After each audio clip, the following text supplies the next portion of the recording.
இந்த படம் எதை பற்றி பேச போகுது அப்படின்னா, இப்போ சமீப காலமாக வந்து வெறுப்பு, எதிர்மறை சிந்தனைகள் வந்து ரொம்ப ஒரு நடைமுறை ஆயிடுச்சு, ஒரு வழக்கம் ஆயிடுச்சு.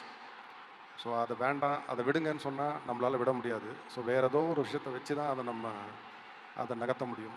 அது வேறு ஒன்றுமே கிடையாது, அன்புங்கிற ஒரே விஷயந்தான். இந்த படம் அதை பற்றி மட்டும்தான் பேசும். அன்புங்கிற ஒரே ஒரு விஷயத்தை பற்றி தான் பேசும். ஸோ கண்டிப்பாக நீங்கள் இதை வந்து இந்த படத்தை பார்த்துட்டு உங்களுக்கு ஏதோ ஒரு வகையில் உங்கள் ஊருக்கு போகணும் அப்படின்னு தோணும். உங்கள் உறவுகளை போய் பார்க்கணுன்னு தோணும். சிலர்கிட்ட மன்னிப்பு கேட்கணும்னு தோணும். தமிழ் நம்மளை விட்டு கொஞ்சம் கொஞ்சமாக போய்கிட்டே இருக்குது. ரொம்ப முன்னாடியே ஒரு ஒரு அறிஞர் சொல்லிட்டாரு, தமிழ் இனி மெல்ல சாகும் அப்படின்னு. அதை விட்டுறக்கூடாதுங்கிற ஒரு எண்ணம் தான். நம்ம மொழி தொன்மையான ஒரு மொழி. அதை கொஞ்சம் கொஞ்சமாக நம்ம அப்படி அலட்சியமாக விட்டுட்டு இருக்கோம். இதெல்லாம் வந்து இதுக்கு முன்னாடியே வந்திருக்கணும். பட் அட்லீஸ்ட் இப்போ ஸ்டார்ட் பண்ணியிருக்கோம். கொஞ்சம் கொஞ்சமாக அது வரட்டுமே அப்படிங்கிறது தான். டைட்டிலே சுத்தமான தமிழில் தான் வச்சுருக்கோம், மெய்யழகன்.